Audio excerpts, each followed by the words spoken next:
Hello, everybody. Got to put your big voice on. Yes, you do, Margie. Jello Glennis. I think I'm alone today because everybody's dealing with the crappity crap that's going around. Big changes in weather, and people have lost their voice and aren't feeling well. And there's just a lot of stuff. So glad to have Glennis in chat. Even though she has no voice to speak, her fingers can speak for her, for sure. Kathy Lake, hello. Good to see you. And Margie. Are you eating Jello today, Margie? I don't know. Every time I say that, I go, ooh, Jello sounds good. But I never make Jello. I don't know why. Boil the water, do all this stuff. I just don't ever bother. Hi, Tina. It's so good to see you. Oh, okay. The TV's good because it's big and you can be doing other stuff, but at least we'll know you're here. It's good to have you here. I miss you. Margie, you do need your big voice for sure. Hi, Linda. Linda has no voice either. So Linda's fingers will speak for her as well. Prefer pecan rolls? Well, I don't really like pecan rolls. They're kind of like pecan pie. I don't really like pecan pie, Margie. But I do like cinnamon rolls and that kind of stuff. So you've probably all, everybody knows what Snippet rolls are, and you've probably all made them at some point. Hello, Miss Pam. How are you? Is this your first time here, or were you here? I know I've seen you somewhere. I'm wondering if you were here last week once. Is that where I saw you? Oh, pecan pie. You can have mine, Margie. I will take a piece and then I will slip it to you for sure. Pam, happy to see you. I'm glad that you're here. If you haven't joined Happy Paper People Facebook group, come join us over there. It is a private group, but if you answer all the questions, it'll let you right in. And this is an amazing, amazing group. Normally, I'm not on alone today or any day, but everybody is under the weather or they're feeling okay, but they have no voice. So that's okay. Oh, yes, when we were doing the retreat. See, I knew I had seen you before. Oh, my goodness. Everybody's still recovering from retreat. I'm still recovering a little bit. I was trying. Uh-oh. Hang on. One moment, please. Need to remind him that it's Monday. Let's see. Always calls me on his lunch hour, and his lunch hour is at noon. So sometimes he forgets, or he tries to catch me right before we start. So voice but no sound. It's funny, Margie. It's like is that like if a tree falls in the woods and nobody is there to hear it, doesn't make any noise? Is that what that's like? Okay, so Snippet rolls. Hang on just a minute. There's another one I want to see if I might have tucked it away into a box or a bin with other similar things, but if it's still sitting here, I would like to grab it and show you. Nope, it is not. I did put it away. There's so many different ways to use Snippet rolls, and there's a lot of different ways to use them. So I figured Monday Jumpstart with 2 hours, that is plenty of time that we can go over a lot of them. Hang on, I'm just making sure that we're up on YouTube here. We were, and it disappeared. We're not having any storms right now. I don't know about Florida. Linda, are the storms gone, or are you still having any storms? There we go. Okay. It's thinking about letting us be live. Oh my goodness. Maybe. There we are. Okay. Now, how do we get to, there we go. Oh, it paused on me and put us way behind, buffered, as some of your things tend to do. So Okay, that's seems a little behind. Let's see if we can catch it up here. Catch it up, catch it up. There we go. Are we caught up? Maybe we're caught up. Sorry, guys. I like to be able to see what you see, so I know if it's decent picture or not. It's a big delay. It's a huge delay. Hello, Miss Sylvia. So glad to see you. Tardy to the party. Oh, thought you were watching, but you weren't. You were watching something pre-recorded. I know. You're waiting for it to start. I do this. I'm waiting for it to start, and so I start watching something else while I'm waiting, and then I forget, and I go past the start time. I know. I do that. Hi, Julie. Good to see you as well. It must be very, very, no, it's not very, oh, no, that's on Thursday. It's very early in the morning. Good to see you here. Glad you're all here. Okay, so let's talk about some different aspects of snippet rolls. Almost don't know where to start because there's so many different things to think about or that you can do. If you think you don't like snippet rolls, just be a little patient because snippet rolls are so versatile and there's so many different ways to do them that you absolutely can do them in a way that you love, that fits with your style, no matter what it is. So this one, I just started doing this. Thought while I was waiting to start, I would do this. This is an old roll of register tape paper. Had these at a sale recently. I still have some. I think we sold them for $2 a roll. I don't know how many hundreds and hundreds of feet there are, but that will last a very long time. If you need some, let me know. That's only one way to do it. You don't have to have a roll of register tape like that. You can start just using paper. You could also start using a strip of cloth. Let me show you. Okay, here's one I started a little earlier, and I started with book page. And I just cut book page in about 3-inch strips. I just took a book page and actually just cut it in half. And so that's roughly the same as a register tape roll. And then glued the two pieces together. And you could just keep gluing them together and gluing them together. Book page is great because I have a ton of it. And it's easy and it's cheap to use. And you probably have a lot. Any old scratch paper, it's going to get covered. So it really doesn't matter what's on it.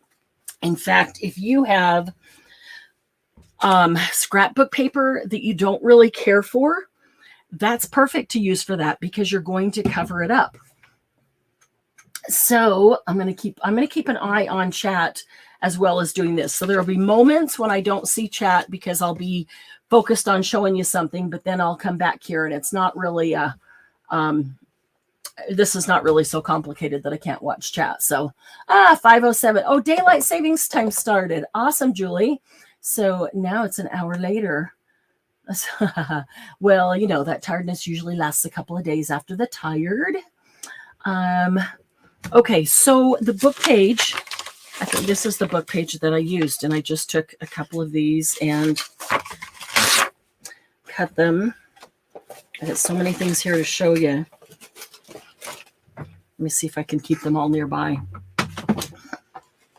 Easy enough. Music page would work. Like I said, scrapbook paper that you don't care for.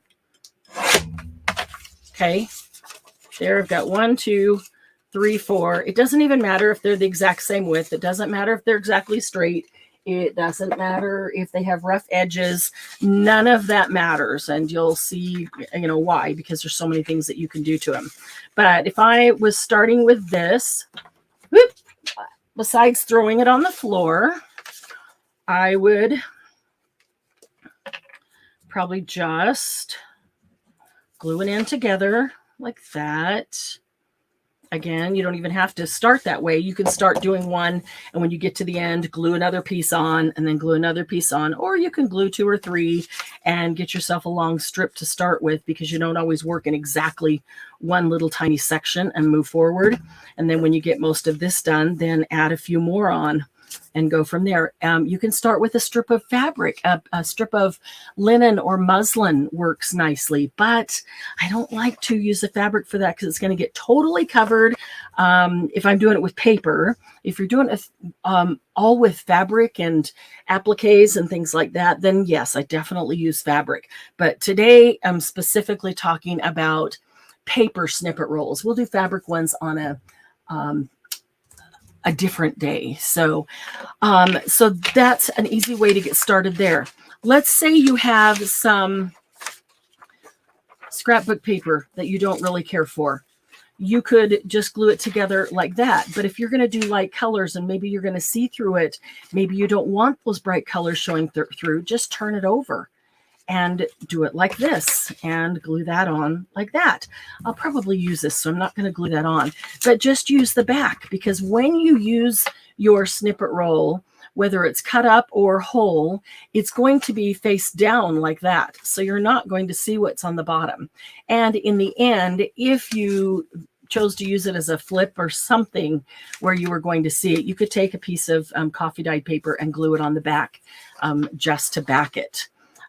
So you don't have to use the colored side even.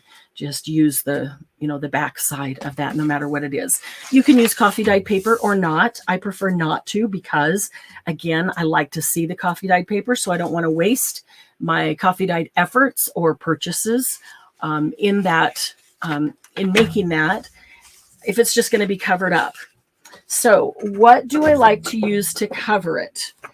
Everything and anything. I like to use scraps of paper. I have several different bins beside me of different types of scraps. I like to use gel prints, maybe things that I was just experimenting with. This one I remember experimenting with this new paper to see how that worked. And then I never went back and did anything on the top of it. So it's just one layer, one color, and that's okay. So I'll use that. So I will tear up gel prints and use those. I will also tear up gel prints that I don't like. Maybe I like the color, but I don't care for the design or whatever I ended up with there. Use that. That is great. Scraps of anything. I prefer paper because it's thinner and it rolls easier, but more importantly than that, the beauty of the snippet roll is really in the layers where you can see parts of things underneath it and you get layers. And so having paper, when you get layers, it's not too thick. When you use cardstock, it starts getting a little bit thicker. That doesn't mean that I don't use cardstock. I do have some here and I have been using it and I will continue to use it. I will use the, the branding strips off of a paper. I've got some Japanese scraps or things here that I will do on one. And so I've got this branding strip that I'll use with that. So, cardstock is, don't discount it. Don't throw it off, but I don't like to, this is cardstock and I really like this side. Well, that one's nice too, but it's just really dark. I will use doilies. Offcuts of doilies. That's just a scrap. This is off of that Japanese book. Some scraps from some that I had torn up and used that I'll probably use with that one. Some more gel prints, music pages, braille pages, the part that's cut off or the part that is not. There's some old ledger type pages. Okay, so here's another thing that I really like to do. This, I've already torn it up, but it started out as, let's see if I've got another one in here. I don't think so in this stack, but maybe. This was, I can't remember if I stamped on it. Here's one. Or just did some off stamping to try to get the ink or paint off of whatever I was using. Or on the gel plate, just testing something out. This was testing out the button stamp that I made. And, didn't get a very good imprint there. And so if I put this on, it's not going to be very interesting because there's really not much there. So one of the things that I like to do when paper is empty, say, let's see, sometimes on book pages you have really wide margins, or you'll have a page like that, or you'll have a page at the end of the chapter where it ends short and then there's a whole page of empty, or I've torn off music pages here and there's a big old strip. It's just empty paper and you want to give it some interest. One of the things I really like, that's a good way to use up scrapbook paper you don't like. Let's see, I'm just catching up on comments there really quickly. Okay, one of the things that I really like to do is to grab some stamps, and I like a set like this because it's got multiple stamps on it, and I'll grab some ink and let's see, any of them work. I'll do plain labels, maybe this little identification check, maybe some numbers, you know, any of these do. This little figure 1, 2, 3 of specimen cards. I don't even do them all at once, but I'll use an archival ink. So if I have glue and stuff on top of it, it's not going to spread. I like the orange blossom because it comes out a rust look, and I always use black as well. So I just grab that stamp and I'll just stamp some of these on here. And it's great just on a plain piece of paper. Maybe you like the type of paper or the texture of the paper, or here's a perfect example. It is graph paper. Okay, graph paper is awesome, but maybe a little bit boring. Maybe it needs a little bit of this on it. And then I can tear those apart and then put that down. And now that you still see it's graph paper, but it has a little bit of interest on it. So that is a great way to just give some interest to your solid, whoops, got that one a little close, solid pieces of paper. I try to get them far enough apart that I can either tear or cut them apart, because I really, don't need more than one per piece that I'm putting down. And it's kind of even empty in the inside here. So maybe I'll give it a little bit of interest in here. So when I tear it into pieces, there will be something on each of those. Okay. So that kind of boring piece of paper that was very empty just became full of things. And so when I tear this up, I'm going to start right here, and I use these pieces, there's a little bit more interest on them. And it doesn't even matter if you tear one in half, because a lot of times you're going to end up covering half of it anyway. And then it just looks like a label sticking out from somewhere. So totally fine. But these become much more interesting pieces of paper now to use for, it's, essentially you're just collaging. So you kind of think of the things that you do when you collage. So there's a couple of different ways to approach this. And I guess depending on what mood I'm in, I'll do it different ways. I kind of always have one going in, I always have several snippet rolls going, and they're in different, let's see, some nice stamps on that. I wonder if, this is a Tim Holtz. They probably do, Julie. This is a Stampers Anonymous Tim Holtz collection called Field Notes. I love this one because it's just got so many different stamps on it. Are you using the cover of your ink as a stamping block? Yes, Margie, I am.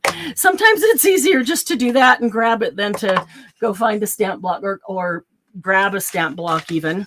It's just right there. It's just one less thing for me to have to grab. So I'm quickly tearing this whole thing up. I don't need to tear the entire thing up. I could tear it as I go. But if I do this, I'll just put it in a little pile and it'll be ready to go.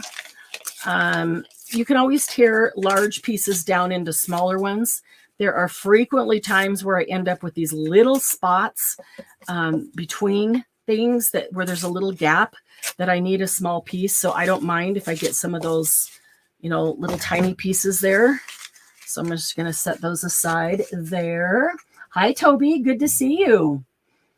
I know, Julie, I have a whole drawer of acrylic blocks, but that was still faster than even turning around, standing up, and getting an acrylic block out of that little drawer that's right behind me. So it just depends. Something like this, it's just fast and easy, and it's not like a card where I'm wanting to make sure that I can see where it is and it's lined up perfectly. Then I want a clear acrylic block that I can see through, or one of the stamping tools or things like that. Here's another piece that I did that on. This is probably like 50-year-old typing paper. Some of that super thin. Remember that back in school, old thin typing paper.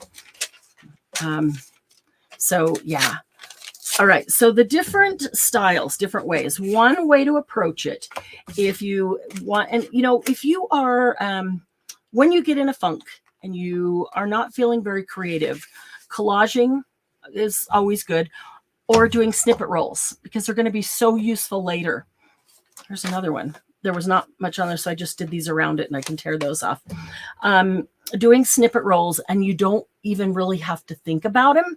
You can just do it, and it kind of gets your mojo back without you having to think about it so hard. When you're in a funk, you don't really want to think about it so hard. It's kind of light cardstock, and I just stamped a bunch of stamps on it, and I can tear those apart and use those. So let's see. Okay, so one of the things, or if you're just brain dead and you need to relax, but and you want to do something, but you don't have the brain power to be thinking about some project. So then what I will do is sit down and either with the roll or just with paper, and I will just put a base down that is neutral. Okay, just neutral. And that means neutral colors, book page, music page. It can be inked. It cannot be inked. I've got this little thing right here. Most of the ones, there's some pattern paper. Most of the papers in here are inked. If not, then they're in there because they are ready to be inked. Maybe I used up all the inked ones, but it doesn't matter. These are just scraps of paper that were put in here that I would want to ink. And this paper is like 80 years old. It's a newspaper. Came out of somebody's basement. That's all natural rust. It's awesome. It had a big old 5-gallon bucket sitting on it, and it was just totally rusty. And I said, "Can I have the paper?" It's like they're like, "Yeah, sure." That's weird, but yeah, love the rusty paper. So yeah, you know what? Let's use some of that.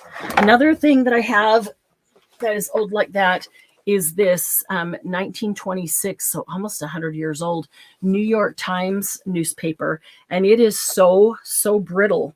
But I did some collaging with this last week when we were at retreat. Whoa, can't even turn the page. That is just brittle. I did some collaging with it. And when I put the collage medium over the top of it, oh man, the color that I got was so gorgeous that I thought that would make an amazing snippet roll. Hadn't thought of using it before, but that made me think of it. So maybe we'll start with that. But anything that's neutral. So the one that I was working on when we started, which is now winding everywhere like some weird snake. This part right here, I started doing in neutral. So just music paper, graph paper. There's some cardstock, just neutral colors that you can see. That's from Lady Vagabond. Just neutral color stuff. Okay, just a neutral base. I'm going to put these stamps away before I bury them and then can't find them, because that drives me crazy. Especially next time I go to use them and they're not in there. It's one of my favorite sets, so I really don't want to lose them. Okay.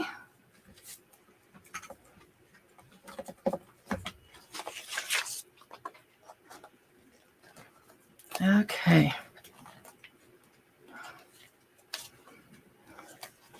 All right, set that one aside. We may use it again, so I'll leave it kind of close by. And so, you know, I could just lay this down like that. I mean, I really could, but the interest of the different pieces isn't there. So if I just tear it apart and then just lay them at different angles on each other, it just adds more interest. So this one is super brittle. Probably should use a collage medium. It's bigger than the piece, so I'm just going to stop there so I know where to put glue. If I use a collage medium over the top, and I may do that afterwards, it changes the color of this and just makes it gorgeous. Absolutely gorgeous. Oh, I wish I'd put that far enough down to have that end crumble. I love that.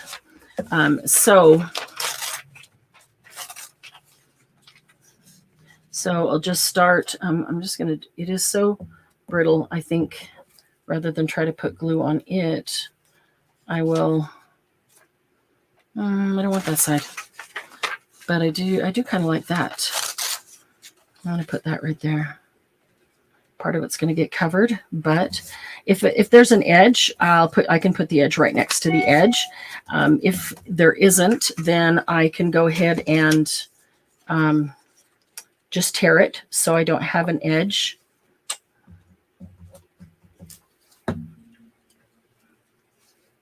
See, like if I do this where I would really prefer to do it, there's a little gap right there. I'm going to go ahead and do that, leave that gap, because I'm not super worried about that. Okay, so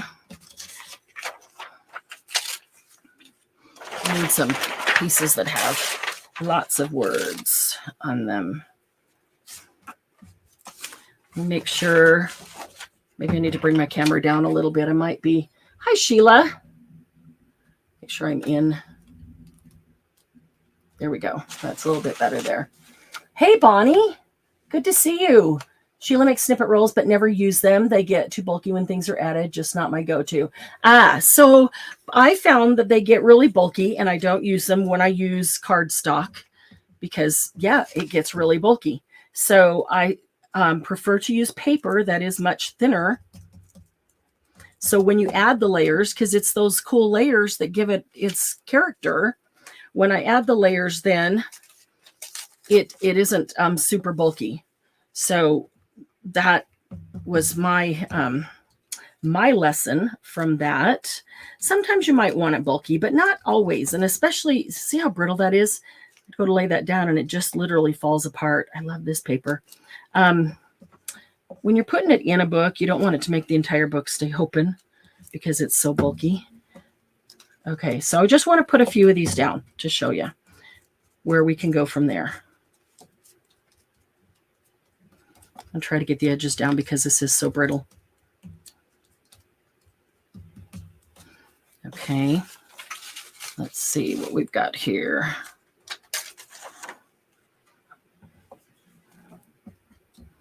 I'm afraid if I put the glue directly on the piece that it'll just fall apart while I'm trying to do that. I typically put it on the piece. Then wherever I put it, I know the glue is exactly where I need it to be, not just somewhere random.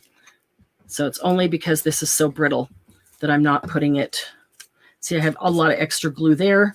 And what if I decide not to continue that at the moment? Then I've just wasted glue. So, but I don't want to, I just don't want this to fall apart because it is so brittle. Collaging with my fingers over the top. All right, let's see. That's kind of a weird little tear right there, but it'll work. Let's put this one with that book review, which we'll do it right up there. Okay, so if I do the whole thing neutral, then I've got a layer down that is all neutral. When I go to use it, I can add to it what I need, meaning depending what type of book, what style of book, I can add some lacy bits, some old vintage bits. I can add some color that matches the color of the book. That's easier to do, as I'm doing the book, because I know exactly what is needed. I don't want to cover up those dates. I really like those dates.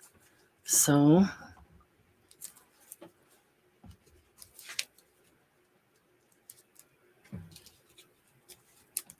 now you can also make sure that everything is cut neat and you just put the cut edge on there, or you can just let it go over, and you'll see when I start adding things to it, I just let it go over, because if I let it go over, then I can decide when I go to use it, whether I want to trim it up so they're nice and flat edges, or whether I want to let it stay hanging over. And that all depends on how I'm going to use it. Let's see. Okay, I'll put one more down here, fill in that gap, and then we'll... Okay, I'm trying to keep that April 11, 1926 alive right there because it is so old. Piece. See, it doesn't even tear right because it is so brittle and old that I can't get a piece that's exact right size, but that's okay. That's why sometimes those little tiny pieces are very helpful. I thought there was a little piece. Maybe that'll just go right there. Okay. Oops, hang on. That sticks to me because it is old and brittle. Okay, so this is all of one type of paper. And I did that because I know that if I collage over the top of this, which I probably will, because I love the look I get when I collage over this old paper. It's just really neat. It makes the paper look twice as old as it is even now. And when I say collage over it, I just use like the Stamperia collage gel. The Tim Holtz collage gel would be fine. If I used the distress medium, or collage medium, the distress collage medium, that is browned. That's going to make it even darker, and it doesn't need that. When I just put this over the top of it, it gets such a cool color.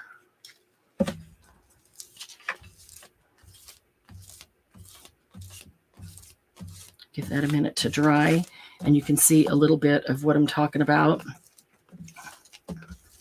How it just starts changing the color. It's because that old paper with that old ink taking this medium on it,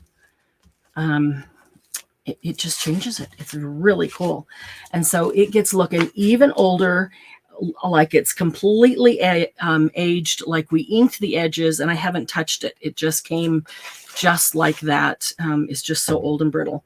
So I love that look. You can see it starting to change now. I didn't do the whole thing. I will finish that later. So I love that as a base. So if I have paper like that, I might do the whole thing the same, and I'll sit down and do it.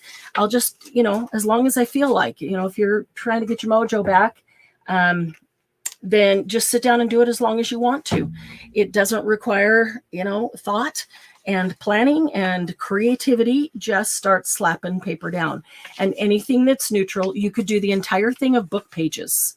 And that's another thing. If I did this of music, book pages, and maybe some graph paper, and none of it is inked, then when it's all down, I could take either this rust, or I would probably take my vintage photo or walnut, and just go over it like this, and just add some of that age to it, let it sit a bit, and then I would go back over it with this collage gel, and I would get a look very similar to this, but it would be much more marbly. And that's really, really a cool look for a base. So, oh my goodness. Hello, honey. I see Doug. I didn't even see him. Let me back up here. Okay. Saw Bonnie and I saw Sheila. There's Doug. Hi, honey. Sorry I didn't get to talk to you on lunch hour. I guess I'm talking to you now, huh? Kilt man. Oh, yes, it's Kilt Man. Oh, too bad. Too bad you guys all missed retreat. No pictures. You have to be there to see it. So, hi, Dawn. Oh, kept hitting the snooze. Yeah, you probably really did need the rest, but I'm really glad you're here. So, let's see. Pop in and say hi, see how everyone is doing. Yeah, we miss you all. You've only been gone a week and we miss you. We miss you guys from retreat. So can't wait for next year and get more of you here. Hi, Cheryl. Good to see you. Yeah, I miss talking to you at lunch, honey. But I'll talk to you a little later. So, but you can hang here as long as you like, because I like seeing you in chat. So see how this color is changing on this old paper? If you have old paper, it makes a really amazing base. Now, you might like that as the color that you're going to actually use if you're doing an old book with old ledgers and things, because the dates on here look really cool. Then to get it a little bit stronger, you can either put one layer like this and then maybe back it with something else. Back it with just, piece of book page as you cut it off to use it. So it's a little thicker and stronger. Or put a layer down of just book page and then put this on top of it. It's still thin. That's only 3 book pages. This paper is really thin and brittle. So that's still only 3 book pages, thin book pages thick. But then you can have this as the top, because that's a very cool look. If I put that on a page as a belly band or a pocket or something, once it's dried and the color finishes changing, I love how it just goes rusty and those rusty edges. So let's put that aside for a minute. But that's the first thing. If you don't know exactly what you want, just start putting paper down that is neutral. And if you look in your scraps, I know everybody's got scraps that are neutral, whether it's pieces of book page that were cut off when you were using part of it, or torn off, and maybe you've inked it, maybe you haven't. You could stamp some little stamps on it. There's a piece of cardstock that I just stamped some things on, and I'll tear these apart and use them, on there like that. Either overspray pages from your splat box that only have a little bit on it, or the back of it, or something that you don't like, or gel prints, or this is a page that I used part of it. That's what's left. So stamp on it. You've all got some neutral stuff. You've all got neutral stuff. I know that you do. Tops of music pages that are cut off. So you can just put down layers of neutral. Now, neutral can include, if you want, scrapbook paper that is neutral in color. And so that's what I was doing here, was using all kinds of paper, including scrapbook paper that is just neutral in color. And at this point, it looks awful, and that's okay. It's supposed to. Hey, Laura, good to see you. Julie, he calls you sweet. Mine calls me sweetie. Margie, mine does all the time. I swear. Margie, I call you sweetie. Yeah, that was that's a punch, like a border punch that did that, and just used part of it. It was a 12 by 12. I used part of it, and that's what was left. So don't worry about how awful this looks on the bottom, thinking I would never use that, because I would never use that. But it's not going to stay looking like that. All you're doing is putting down a base for things to go on top. Okay. So the other thing that you can do is, if you're doing one and you're thinking, oh, I would like to make some snippet rolls, snippet strips, whatever it is. Oh, I got you, Margie. That is specifically for a journal you're working on. And so maybe, like, I've got these 2 gel prints that have just been sitting here. I'm not going to do anything with them. They're pretty bright and bold.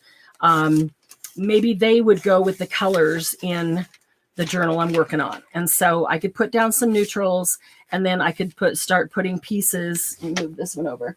I could start putting pieces of those gel prints. Just tear up the gel prints and start putting pieces of that on top as I go along.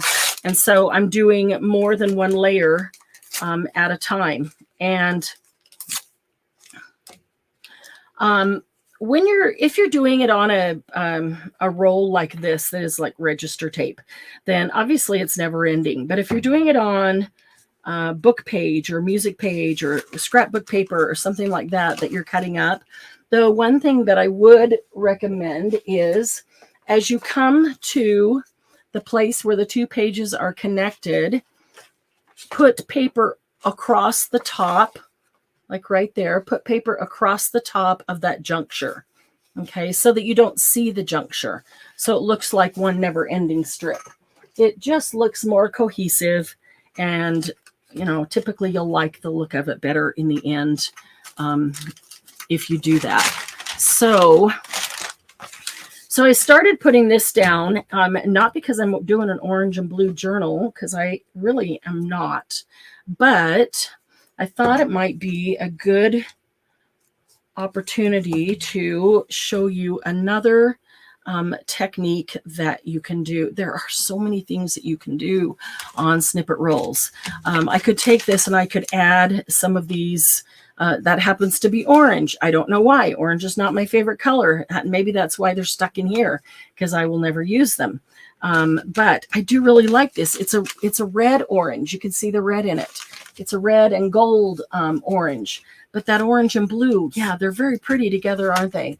They're pretty bold, and it still needs more layers. It still needs more something. Maybe you're not even sure what. Let's see here. Maybe we need a little strip of this going right across here. I like to connect them in that as frequently as possible. One will cover the end or the edge of another one so that they're touching. If they're not, they're just kind of placed out there. It just makes them a little more cohesive if they're touching.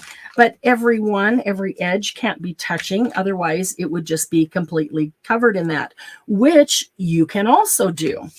But when you have something like this and you're thinking it still needs something to pull it together, if it's neutral or if it's colors like that, you can take a stencil and put a stencil over it.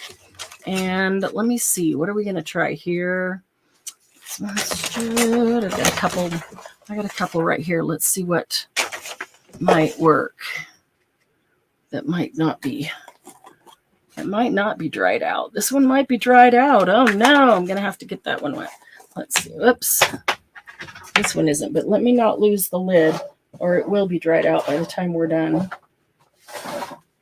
Okay, let me grab it. Okay. So I could take a stencil. Let's see.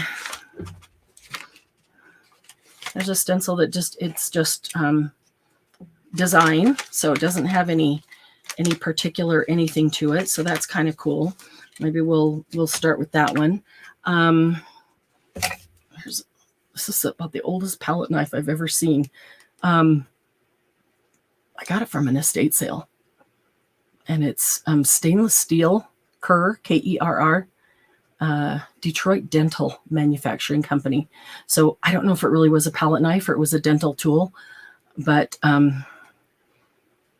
this feels like ivory. I'm not positive, but do they color ivory? I've never seen colored ivory. So what other material might look like that?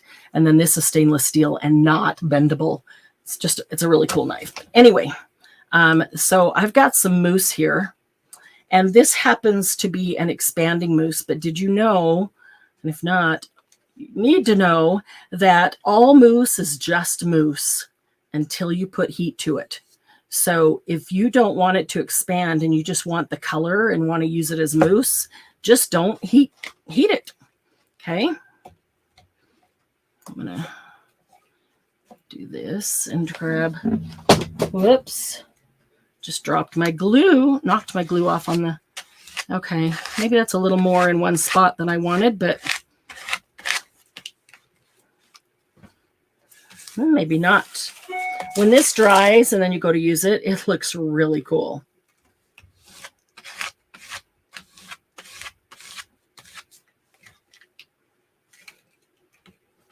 And that really kind of tones down. If that you go, well, that orange and blue, they go with my, I probably could use the other end and then it would spread it a little bit thinner. They go with my journal, but they're awfully bright. Put something like this on it and it really tones it down. A gold is really nice. Doesn't look like a lot yet. When it gets dried and then you add ink on the edge and, you know, cut it up to what you need, you'd be surprised how cool it looks. Okay. Bake light handle. Ooh, that's probably, that makes sense, Tina. That's probably what it is. A bake light handle. Cohesiveness. Yes. Yeah, it's basically collage on a strip. Absolutely. That's all it is. And sometimes it's easier to just collage a strip and move it past you and get a new spot than it is to do a great big piece of paper that can be overwhelming and you think you have to have cohesiveness on this huge piece of paper. If you're not feeling very creative, then, you know, trying to get cohesive on a huge piece of paper may not be very, that may be a little bit overwhelming. So, you know, that's not necessarily my go-to. I do love collaging when I'm feeling stressed or in a funk or whatever, but then I don't try to create anything. I just put down, I just grab stuff and put it down, or just do all neutrals, knowing that if it's all neutral, I can do something else on top of it later. So, okay, so when this dries, and that, I think that's mustard seed, is that right? Oh, nope, no, that's the other one. This is the one we use, mustard seed. That is mustard seed, and that's expanding mousse, but I'm not going to add heat to it, so it is not going to expand. Okay, if you don't take the heat gun to it, it will stay just like regular mousse. It will not expand. Okay, but that that mustard seed, it's kind of a bronzy. When it dries, then it will really tone down that orange and blue, so you still have the color. And then if I take walnut or something to the edges, and it kind of frames it, it will really, really look nice. Okay, I'm going to cut that off just so I can move this over to dry and not be touching it. Okay, one that I did, get rid of that.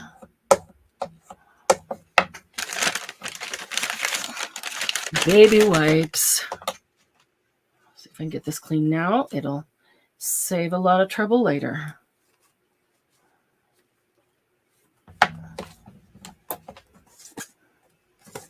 And my Cosmic Brown is getting a little bit dry, so I'm just going to put some drops of water in it and let it sit, and then come back to it. And doesn't really matter if I clean this up, but I will for a minute. Okay. Here's one that I did a little bit earlier. It's almost dry, not quite. And this one had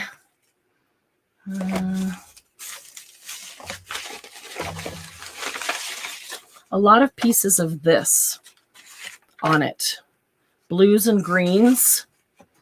And so the medium that I put on top of it was this Vicky Bouton Prism Glaze. And when it dries, when it completely dries, it's got kind of that iridescent sense to it.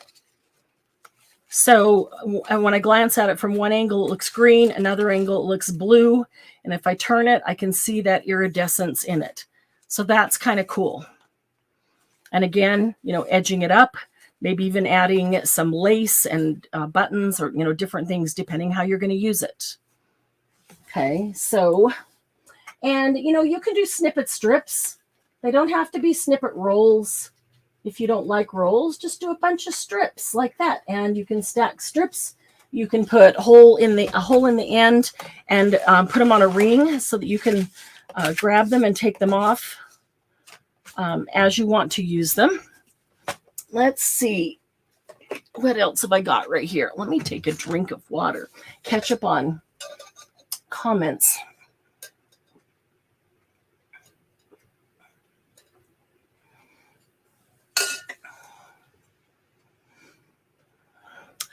Okay. Oh, Don, you like that? The one with the prism glaze? Yeah, I like that too. Any of the colored mediums that we've had. This Nouveau Glacier paste would work, and that's a very light. Now, the stencil that I used there has a lot of holes, so that's going to get a lot of medium on it.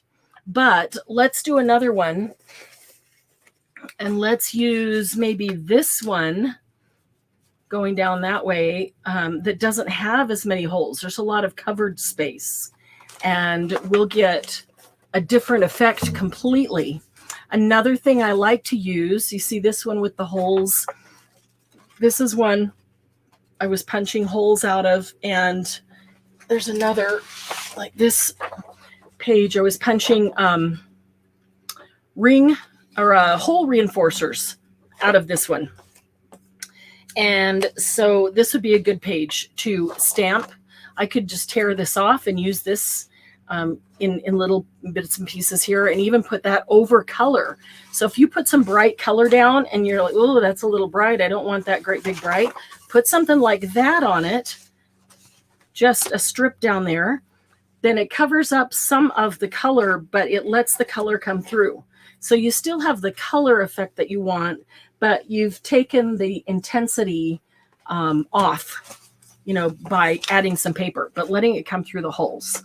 So, I mean, you could even turn this over to the back and it's even more neutral because that's just what came through. There's the front. Some of these are from my splat box, and some of them are gel prints. I do have, let's take this and we'll just continue on this. I do have a little pile of gel prints over here that we could tear up and use. Let's see, what else is over here? I have a box of, oh, yeah. Here's a box of just stuff. I love using pieces like this. This is brown packing paper or a brown bag from the store. And this is just paint with a stencil. So is this just paint with a stencil. It's not even on the gel plate or anything. It's just paint with a stencil. This actually is mousse. These two are mousse. Sorry. This one is paint. The black one is paint. These two are mousse. Doesn't matter. Paint works just fine. Acrylic paint. And I've just been tearing at a huge sheet of this. I've just been tearing it up and using bits and pieces. I love using this on those strips. That brown paper works really great. Here's another, that's a baby wipe. Here's another large piece. What is that one? I think must have been just trying some things on that. I can see some layers underneath that. So that could be torn up and used, or even that with that over it. That's even still a little bright with this over it, tones it down, and then you can see the color through the holes. Tissue paper works great. Tissue paper from shoe boxes from my Brooks running shoes works great. What else is in here? There's a cover to a music book. I took out the music. There's the cover that I would probably, well, I don't know. I was going to say I really like the color. I might not use this for that because it's kind of thick. I was thinking I would use it as the base, but it would just get covered, and it's kind of cool paper, so I'm not sure that I would use that. But here's another thing. I had this magazine, and There really wasn't much in the magazine that I wanted, except down the edges of these pages. I really loved that design. Isn't that design cool? I mean, it's only a tiny bit, but I thought I've got to use that. So I tore off all these pages that had it. Hi, Maki. Good to see you. I tore off all those pages that had it and thought I'm going to use them. So that would be cool, even with something like this, some of that gold, and even some of this orange.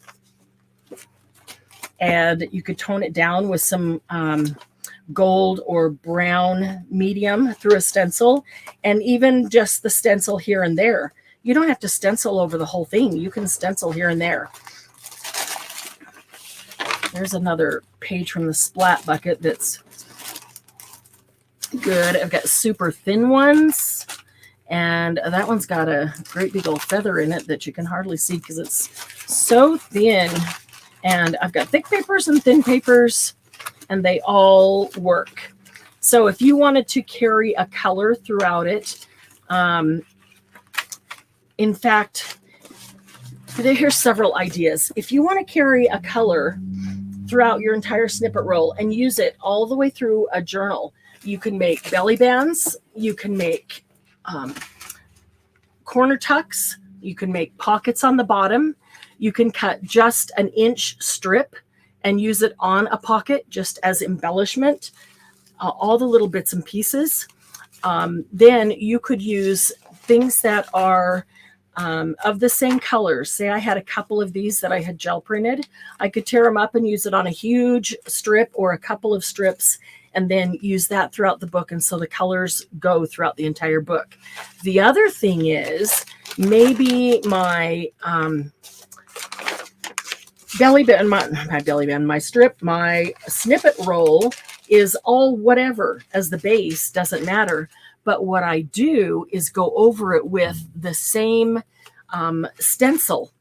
And so the whole thing, it has the same stencil with the same color medium. Then that becomes the thing that carries it throughout the book, is that you see the same stencil, parts and pieces here and there throughout the book. Walking home from meeting to Lady the... Oh, nice. Nice, Maki. Oh, it's always nice to meet somebody new, especially when they're close enough to actually meet them. This is wallpaper. This is a wallpaper that I still have some. It is just white. The wallpaper is just white, but you can see the texture and raised stuff on it. The point of this wallpaper is that you put it up and then you paint it. It is made for somebody to paint whatever, however they wanted. And it's so cool. It is really cool. So you get texture, dimension, color, all on the same piece. It's just cool. I don't even remember this was part of a bigger piece, and I can't remember what I did with it to get all this. It might have even been on the gel plate, but it goes down into there. That's pretty dimensional. I don't know. It's cool. Anyway, so one of my favorite things to do after I get the snippet roll all covered is to take it to the sewing machine and sew it. And the one I was going to grab to show you that, oh, there it is. Wait a minute. I think I can get it. I just spotted it. I thought I put it away. Let me see if I can get it. It's on the other side. I think I can. I put it up high. What did I do? I'm going to try to find it because there's different ways to sew it even. And I guess it all depends on what kind of mood I'm in as to how I want to sew it. Usually very simply. Let's see. This one is started and it's not quite as simple in the sewing, which is why I wanted to show you the difference. All right, there we go. I haven't even unpacked all the things from retreat yet. If I'm not, if I don't sew it, I will likely almost always just stamp down the edges, across the end and down the edges, down the sides with my sewing thread stamp. And I took that to retreat. I haven't even unpacked from retreat yet. That's why I don't have that out. That's why I was hoping to show you this one. Because I'm not even sure which box it is in from retreat to go grab it. Oh, I've had so much to do, but I will get unpacked this week. Okay, so this one, instead of gluing it on, I just sewed straight on. And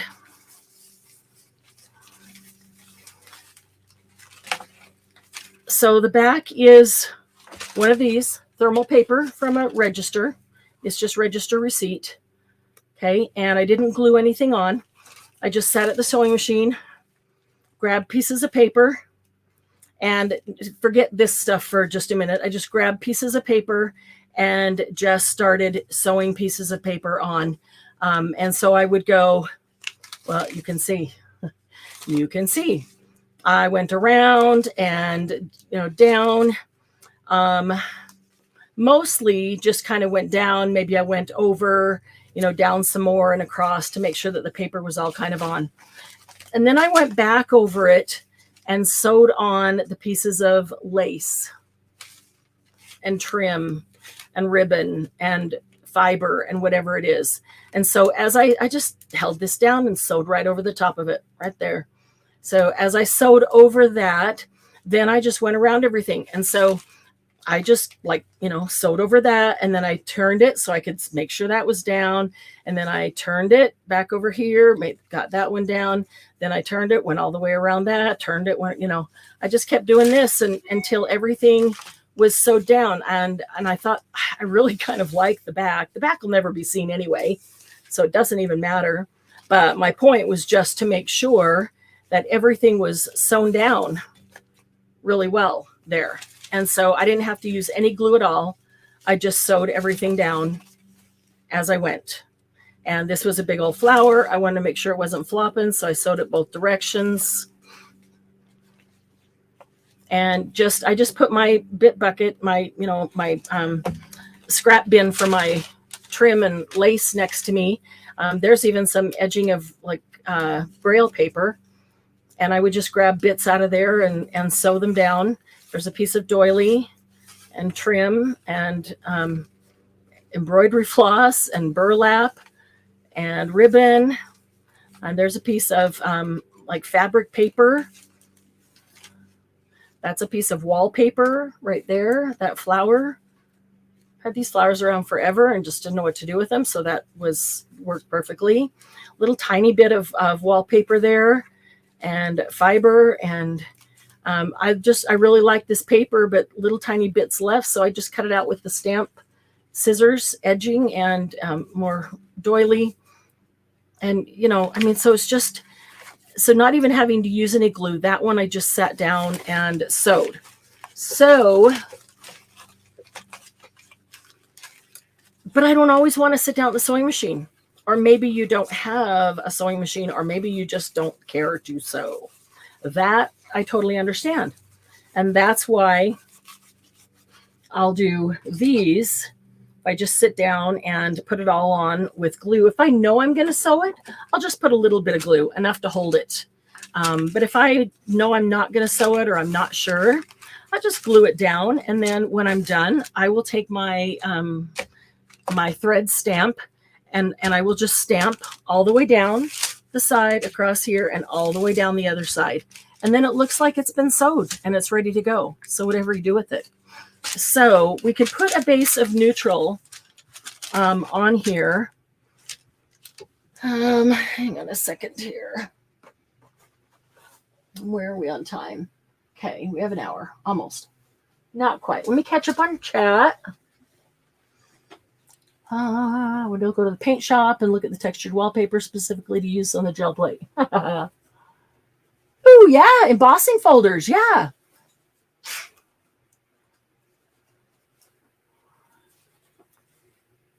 You know, I hadn't even thought about that. If you emboss paper and then you put the paper down on the gel plate, you could get some really nice texture. But embossed paper is great on these as well. And you could also do a whole thing of neutral. And then when you're done, instead of putting goo on it or even ink, let's see here, because I could do, what would I want to do? Let's just use this one. It's right here. You can put a whole thing of neutral down and then come back.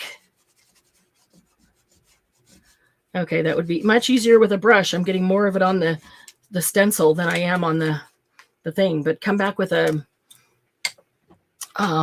brush or a blending brush, or I should grab probably a brush. And yeah, that goes down in. The pad isn't flexible, so the pad doesn't go down into the holes like the blending brushes do, or the brushes. Let's see if I can get some of that off of the. It's archival, so it should be permanent, which is fine as long as it doesn't rub off on the next thing. So you could do a whole thing of neutral and then come back with whatever color ink you want and do a stencil over it and be good to go. So, you know, maybe there's a stencil you want to carry throughout. Maybe it's, you know, butterfly or something. And you can do partial butterfly here and there.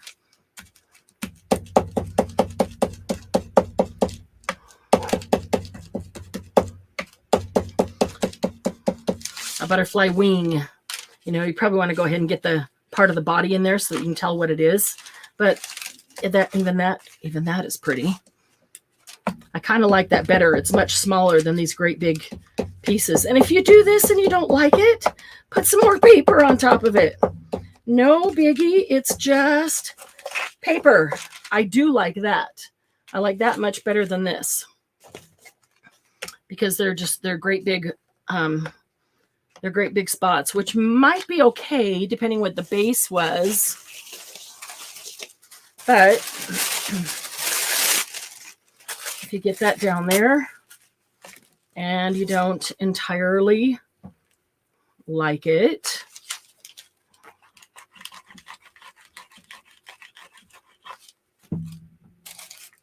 then you just do that. And with tissue paper over it, you can still see it through. You see the design through, but you don't see the darkness of it. And it's not so bold. It's much more muted. Actually, kind of like this over here. These things all need to be pulled together anyway. So tissue paper is great for that because it's not, tissue paper is oh, what's the thing? It can add texture, it can add color, but it adds a cohesion because you could cover the entire thing with tissue paper and suddenly it would be cohesive, but it's not like covering it with another piece of paper because it's so thin and you can see through it. It's just a really nice final piece, you know, to pull things together. So, you know, you put something down and you just don't care for it so much. Don't worry about it. Just, that's probably where that was torn from, so I don't want it right there. Just put some tissue paper over it. I like this tissue paper, so I want to use all the parts and pieces.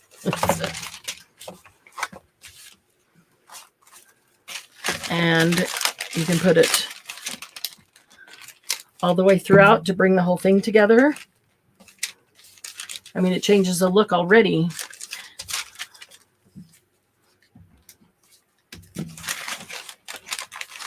Let's see. Catch up on that. Just going to say use the brush. Yep.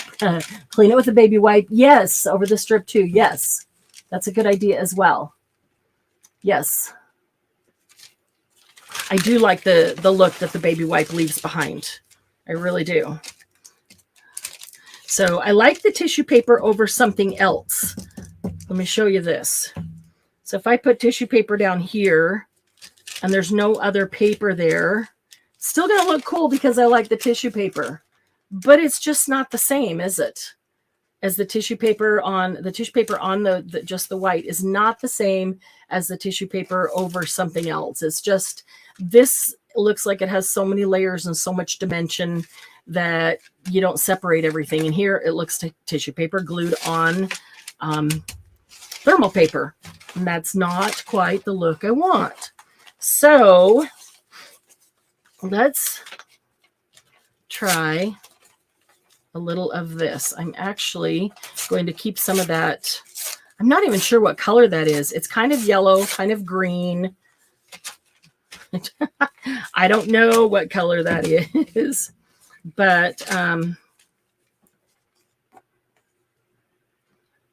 don't know. It's not bad. I probably wouldn't like it by itself, but with this orange brown border, it looks pretty cool. Great fall colors for Glynis. Are the leaves turning yellow and orange and red where you are? They are here. We took a drive through the canyon because I had to go emergency for a family right the day after retreat. And they were turning. It was beautiful. Okay.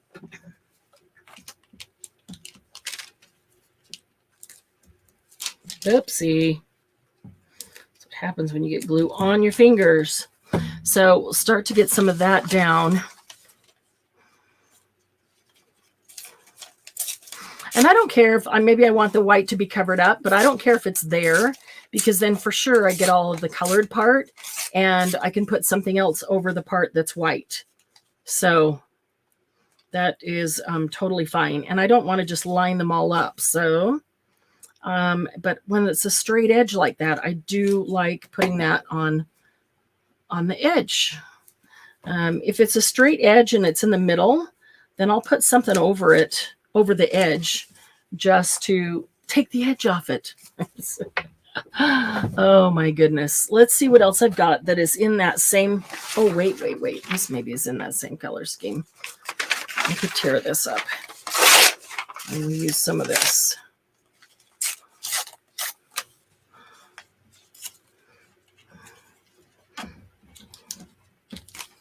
I'll probably go back and sew it, so I'm not going to worry about gluing everything down too perfectly.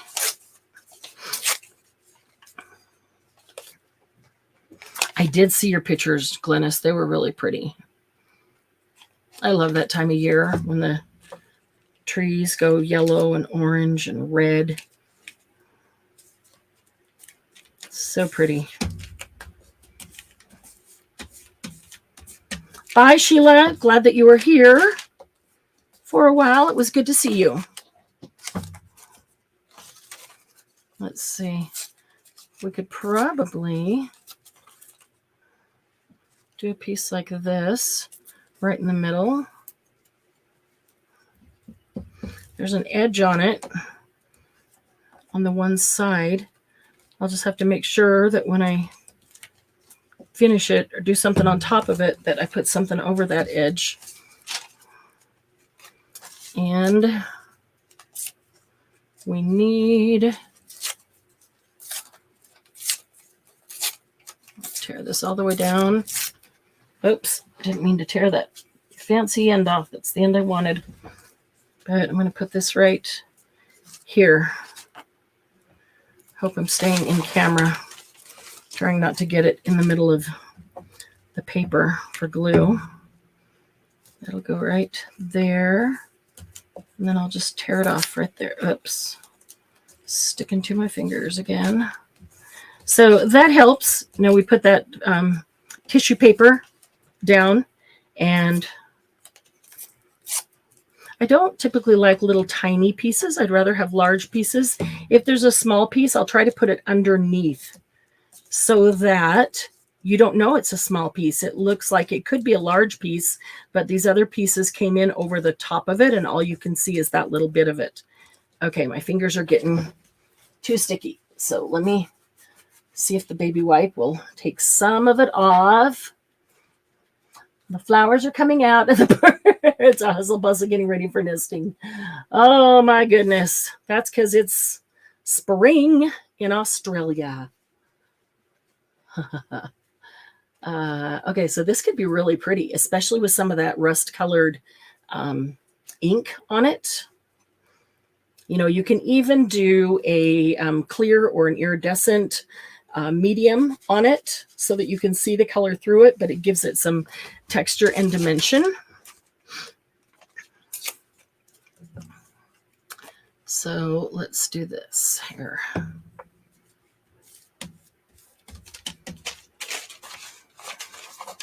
These little bits that I know are not going to get used, try to just throw them away as we go.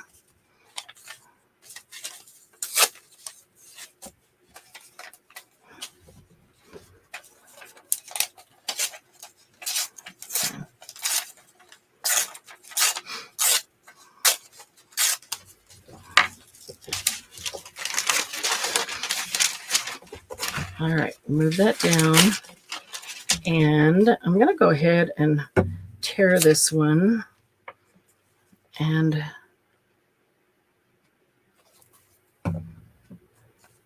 let it overlap the last one. Oops, I forgot to tear the end. So I've got a straight line there that I don't want, but that's okay. Something else, it's always fixable. Something else can go over the top of it. Okay.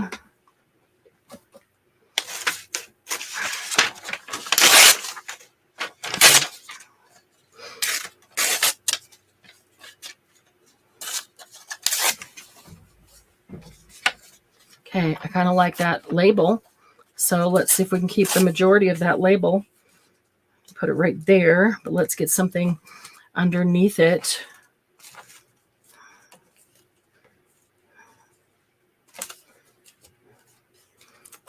Too much the same.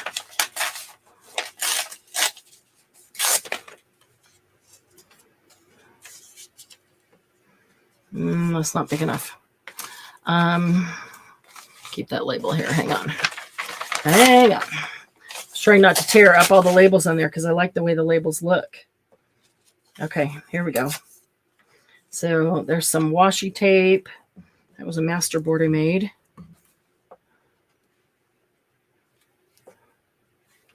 Do it like that.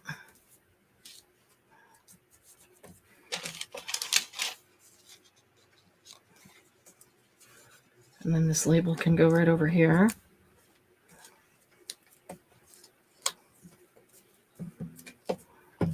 And then you can always add washi tape on there. Maybe that's a good place for washi tape.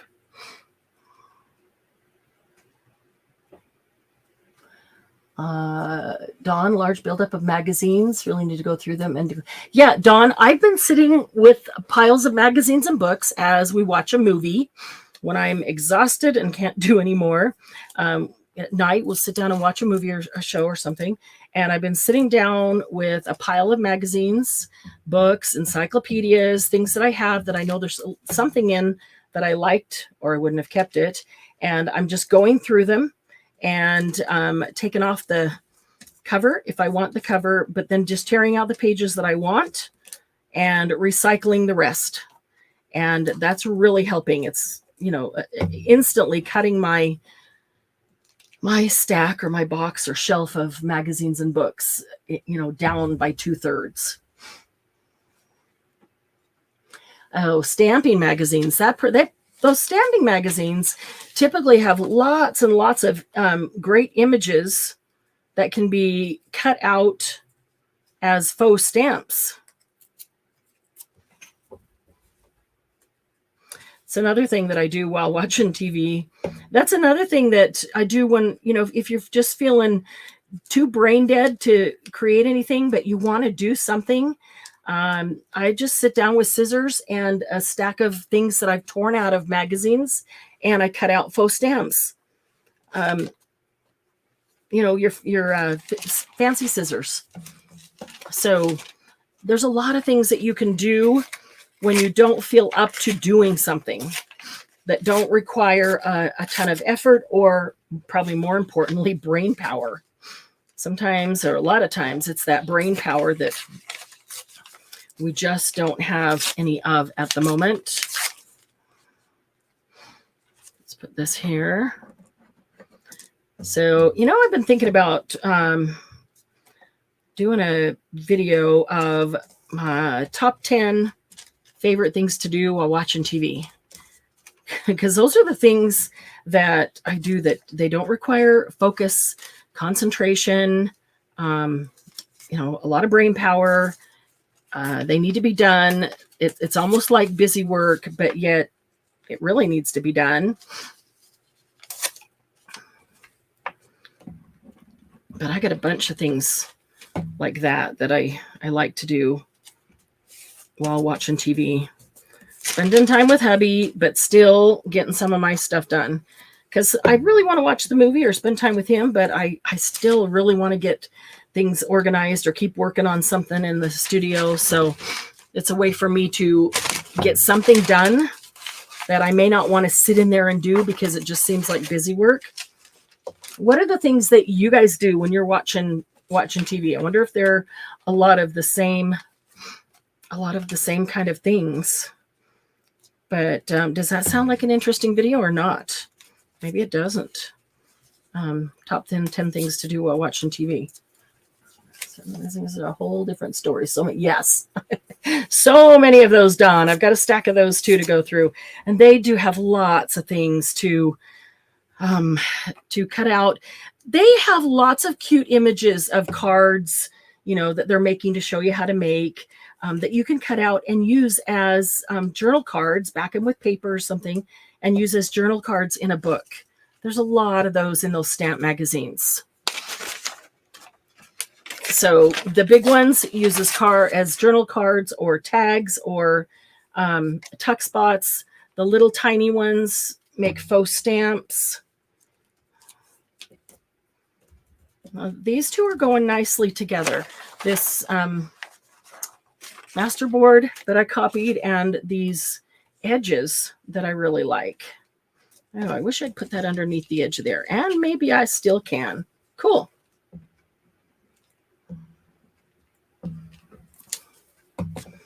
Let's see. Do nothing when you're watching. Fussy cut. Glennis fussy cuts while watching TV. Surprise. Glennis can fussy cut with her eyes closed. She's so good at that and so fast. Crochet. Oh, yeah. Hubby can't handle the light on, and I need it to see. Yep. Did a video on my books of words to share, words and sayings you find in those magazines. Yes, I agree, Sheila. Go through those also and cut out or tear out words and phrases that you could use. Those are great. I agree with that wholeheartedly. I need something up on that edge there. Let's see.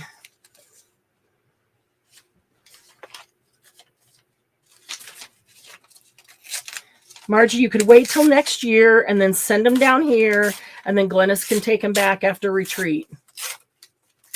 Well, maybe not, Glennis. Books are heavy. Paper in general is heavy, Glennis. I don't know if it was so much books or just paper. Oh, man. Lights never turn off in my house. I train my kids. That way as babies too. I don't watch TV. They're used to crochet while watching TV. Just granny rug. Currently, I clean and organize while watching TV. Awesome. I love to organize too while watching and clean up my studio. Crochet for a break from paper crafting. Yeah, crochet. I follow patterns. Don't have to think. Margie, that is true. If you follow a pattern, you just look at it and do what it says. You don't have to think, and that's a good point. That is another good thing to do. Sylvia and Glennis. Hang on, what says that? The 4th Art Saturday on Scissors video. I'll have to watch that. Margie, if you want to send half of them to Glennis and half of them to Sylvia, Sylvia would love to use them as well. And Glynis, if you send them to Glynis, she will fussy cut them all, and she'll send half of the fussy cuts back to you. Although Glynis, she probably doesn't want the fussy cuts. She's got so much. Oh, but if you send some to Sylvia, she will pay the postage and make good use of them for sure.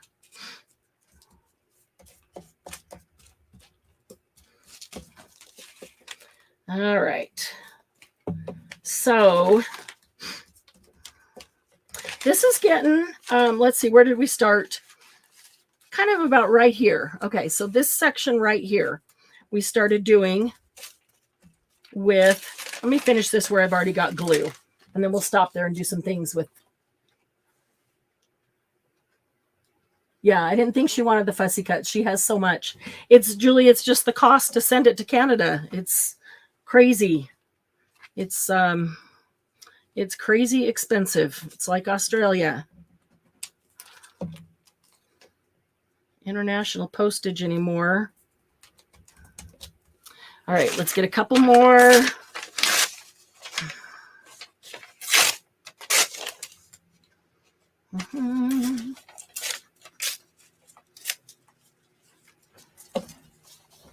Okay. Oh my goodness. Well, Glynis might pay the postage for one box. Maybe pack up one box and send her one box, and you could send a bunch to Sylvia. Sylvia will pay for postage. Make good use of them, Margie, instead of having to throw them away and feel guilty, because I suspect that's why you haven't already thrown them away. Or you would have, because you know somebody could use them. Let's see here. Yeah, pack up a large flat rate box. You probably have one of those sitting around that I've sent to you. Even a medium flat rate box will hold a lot of those magazines for sure.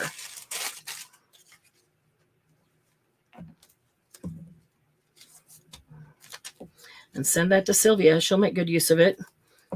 And Glynis, a medium flat rate box, Glynis might be willing to pay the shipping on that, because that would certainly, I think it's about $50 roughly to Glynis, a medium flat rate box, if I remember right. We haven't sent a medium in so long. It's better use of money to wait and send a large, so that's what we do.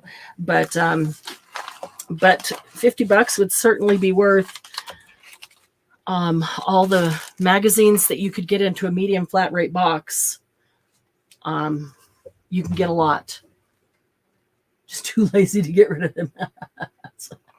They're all craft magazines. Tell me the real purpose of Snippet rolls. Oh, okay, Cheryl. So Snippet rolls, you can do tons of things with. This one is getting dry, so we can take a look at that as it dries.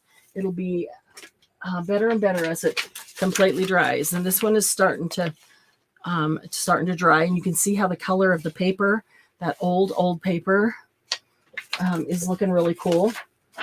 So let's take this one. Where did I set? There we go. And I'm going to cut this one.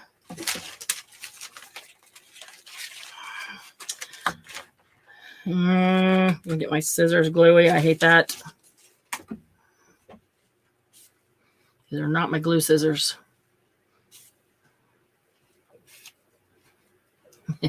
Ask Glynis. I made her clean up my glue scissors. No, I made her clean my scissors that she used and got all gluey. They weren't glue scissors. That's why I made her clean them.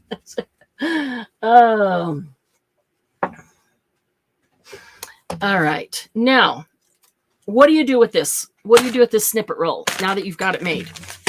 Here's a section. Let's just talk about some ways to use it.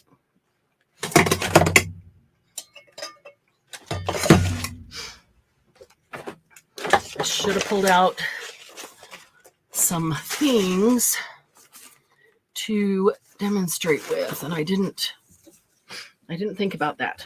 Okay, so let's say that you want it to be all nice and neat, then you can just come along and trim it up or put it on your paper trimmer. Either way. Depends on how I'm using it. Sometimes I do this, and sometimes we've only put one layer on this, so we can certainly put more. We can certainly put another layer, and I would probably, this would be a good base layer. And so I would leave it like this until I go to use it, because I might actually like it like this. I might want to put some things on it. I've got some white edges, some places where I tore. It is best to let this completely dry before you start using it, but, you know, I always have to show you what not to do, as Margie says. So I would take this or vintage photo, because of all the orange in this, and it looks really vintagey. I like this orange blossom. I really love this because it looks like rust. This archival ink orange blossom. I'm going to be ordering that and putting it on the website if you don't have that and you're interested in it. It's just, I think Candy's the one that told me about it. I said, I wish I had a ink pad that was rust. She says, use orange blossom. And she's right. It's amazing. It just looks like rust. If I want something to look rusty, that's my go-to. Okay, so I just want to cover up some white edges that were there from tearing that I don't want to show. You could use vintage photo, you could use walnut, you could use twig, or literally anything that you want. This is right here, and I happen to love it, and it happens to match the colors, so I'm using that. And I would first go along and make sure everything is glued down. I would hit and see if I was sewing this, I wouldn't worry about, all these things. But if I'm not sewing it, I want to make sure that those are all glued down. And I would let it completely dry, and then I would hit it with ink like that. And then I would take my thread stamps, and I would stamp around the edge so that it looks sewn, because I like the look, whether I've actually sewn it or not. I really like the look. Okay, so this piece here is about probably 3¼ Yep, almost 3¼ inches wide. So that's pretty wide. I could actually take this and cut it in half and have 2 1½ inch strips. If I don't want 3¼ inch belly bands, I can make 1½ inch. See, this is still really thin. I could still do a lot to layer this. So I could do 1½ inch strips if I cut that in half. And then maybe I want a little bit wider belly band than that, but I don't want 3 inches, and got that 1½. I can find something else. I don't know that this is it, but it'll show you as an example. I can find something else that I like. No, this isn't it, but the idea, and then put it behind it. So I'm backing it with another paper that I like that matches it, making it just a slight bit wider. Okay. And this would be cut off. So it's like,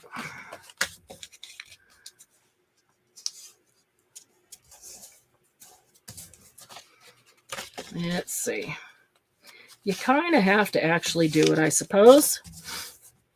Okay, so let's say that was my paper, and then I put this, glued this onto it, or sewed it onto it. Okay, now I've made it a little bit wider. I've also given it dimension. So out of this one snippet, however long this is, I'd probably make it 8½ to fit the page of a journal page, kind of a standard.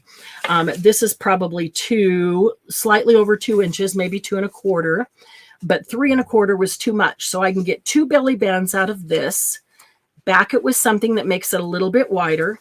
Now I've made it the right width. I've also given it dimension because there's layers. And then I can put something down the middle, maybe down the middle. This is where planning comes in handy, but I'm just going to go to my,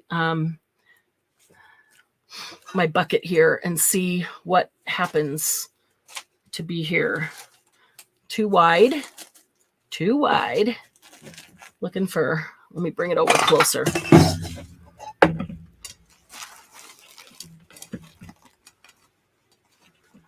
Ooh, something like that might work.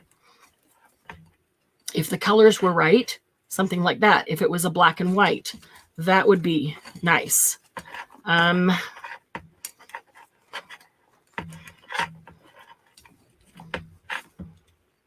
I could probably go to the lace that's hanging up over my shoulder too. The lace and trim. Let's see.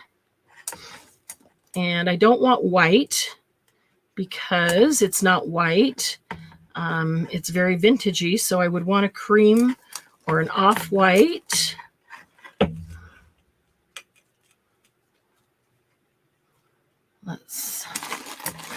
I have one in mind, but I can't seem to find it. I thought there was still some in there. So there's some sari silk. That would work. Okay, let's just go with one of those. Okay, so this is seam binding with lace on it. So it can be used like that, or it can be opened, or it can be cut.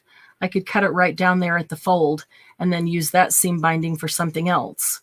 But I could put it on something wide like that. I don't want to cover that much of the belly band because I really like it. So say I put that on top of there. And then let's say I went with that right down the middle.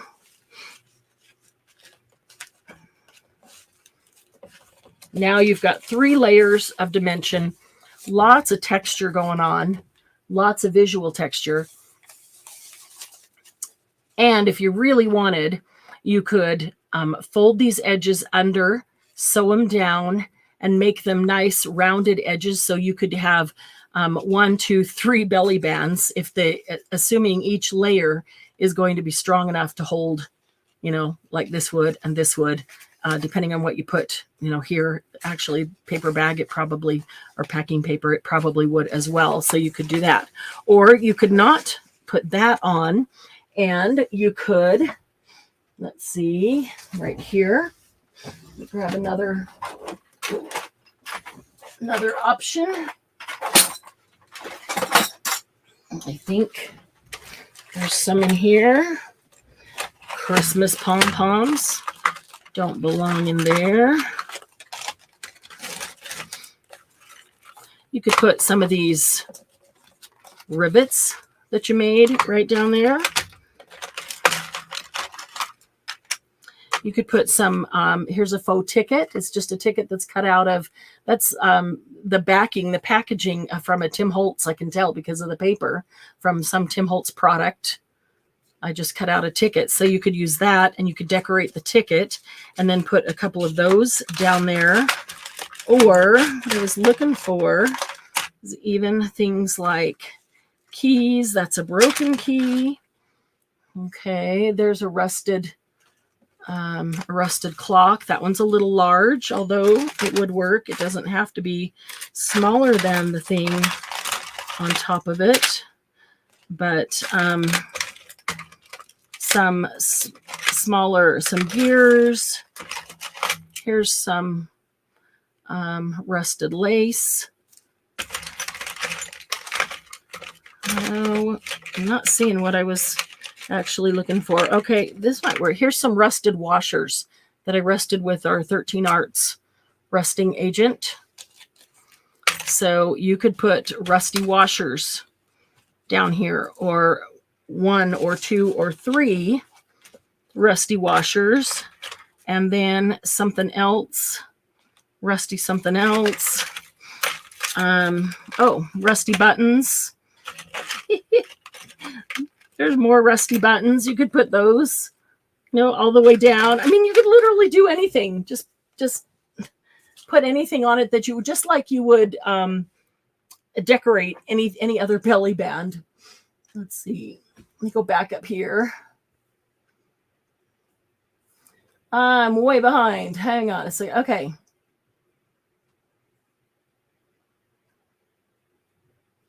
Da-da-da-da. Oh, I am way behind on chat.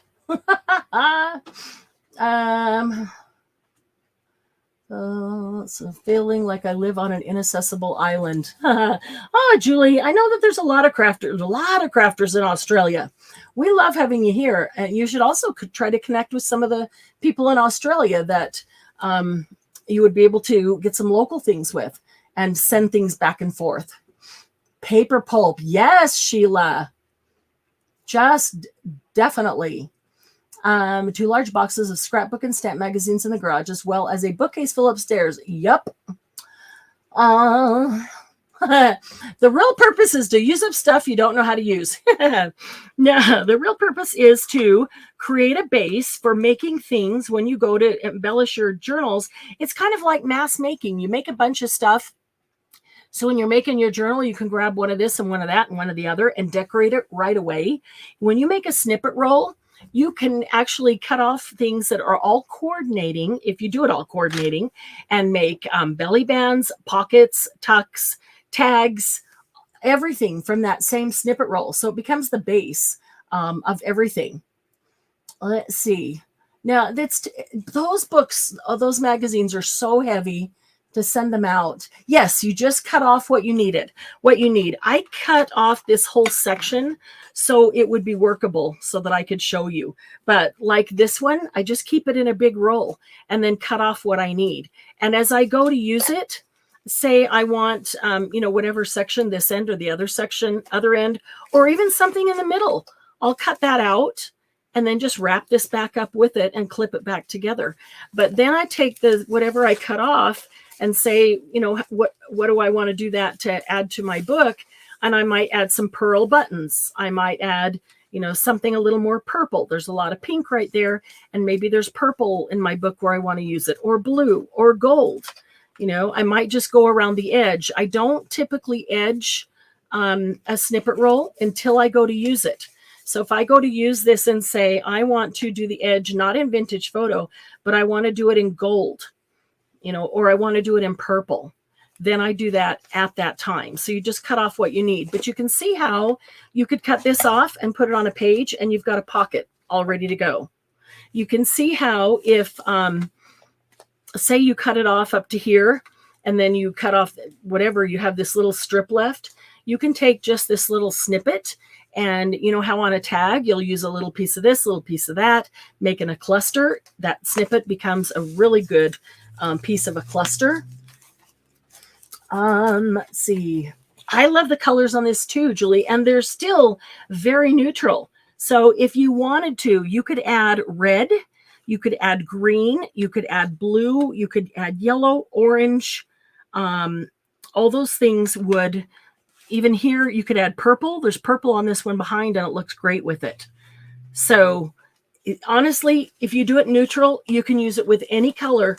And you can add any color to neutral to make it go with your book. So it's a super easy way, like Margie said, to use up scraps and prepare bases for tons of stuff. I could take this and just cut off a section here. I want to back it with some coffee dyed paper or even manila folder because it's kind of thin. Punch a hole in the top, cut some corners on there, and I've got instant tags. And if I do that on 4 or 5 of these, then they are all cohesive through my book. So all my tags go together in the book, but not a single one of them looks like another. They all look different. So then you've got embellishments for an entire book all ready to go that are all, they're just all cohesive. And if you're trying to make things, if you like to make things cohesive, then without making them all the same, then this is the way to do it. You can cut off any little bits or pieces or long strips that you need to get to use. Say pattern catalog stores use. Yes. Oh, they take forever, don't they, Sheila? There's so much in that. Just noticed you finished that whole beautiful strip while we were yapping about magazines. Yep, we were yapping about magazines, Dawn, and finished that. I cut that off of the longer one so that it was workable. Anybody bought making a Queen Elizabeth journal? I am not, but I suspect we'll start seeing them real soon being posted. Let's see here. Notice that Hobby Lobby sells the old pattern catalogs. They're so big. Yes, they are. And they're a good thing to go in with somebody else and share them because it'll take forever to use them all up. Great for making mixed character pieces. Yes, been using to make paper dolls. Cool. For some of your grand's interactive journals. That's awesome, Sheila. Back the truck up, Julie. Do you really need it? Really need what? The magazines? Oh, a Queen Elizabeth journal. Do you really need it, Julie? I'm very tempted. No, Julie, and that I'm just showing that you could fold it in half if you wanted to if you don't want it this wide, and make two. Especially if you kind of put things in the middle, you're going to get half of it on each side, which is pretty awesome. If you love the whole thing, then you're going to like both sides as well. But sometimes, you know, I might want a section like I really like that. That would make a really nice pocket right there. And I would back it with something to make it a little bit stronger because I only did one layer on this, and that's highly unusual. I usually do multiple layers, one layer of neutrals and then a layer of other stuff on top of it. Let's see, your magic decoder ring. Let's see, I want to go through all my books and take two. Salvas, I'm tossing so much stuff and moving stuff around and cleaning things. It feels good, doesn't it, Sheila? And we like to get and try new things, but if we keep hanging on to all the old stuff, and there's people that are getting started, and there's grandkids, and there's underprivileged, and there's schools, and there's senior centers, and they just don't have budgets to go buy a bunch of stuff. So I do not have a problem giving them stuff that's been sitting here that I'm not going to use, making a little bit of room for some of the new stuff I want to try. How many can't throw out the backing? No, don't throw out the backing from the Tim Holtz packages. They are, and like the Seven Gypsies and what was the other one that's right on the tip of my tongue? They're purposefully done made to look like tags and bases. So definitely use those. Carol Tinson has started a journal for the Queen's Diamond Jubilee. Oh, wow. A friend met an Australian card making group that lives in Sydney. I take her things I think she could use. Awesome. She makes cards for cancer care charities. Okay, that's another thing to keep in mind. If you've got tons of supplies and you don't want to throw them out and you don't know exactly who to donate them to, if you just make cards, even just simple cards, hospitals, senior centers, a lot of those charities like the cancer care charity, they will accept those because seniors can use those cards to send to people when they're not able or capable, what's the word? Oh my goodness. The dexterity isn't there to make a card anymore, but they can use those cards to send to their family. So you can make tons of cards, use up your supplies, go donate the cards. They'd probably appreciate the cards even more than the supplies, but they do like doing stuff. On